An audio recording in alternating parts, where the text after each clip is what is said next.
Welcome to my channel Valli చేతిల్సులు. ఇది నా ఫస్ట్ వీడియో. ఈరోజు శనగల కూర తెలుసు. ఉల్లిపాయలు, లసన చెక్క, లవంగం, ఇలాచి, అల్లం వెల్లుల్లి పేస్టు, టమాటా ప్యూరీ, శనగలు. తయారు చేయ విధానం: ఉల్లిపాయలు, టమాటా paste,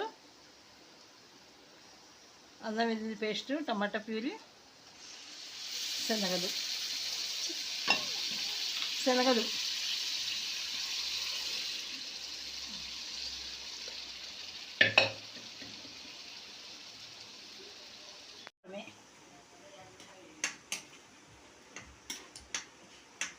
next chapati.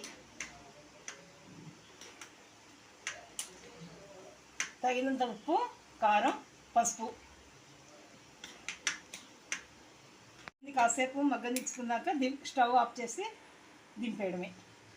Support my channel, like, share, subscribe. ఇది ఉడకనివ్వాలి.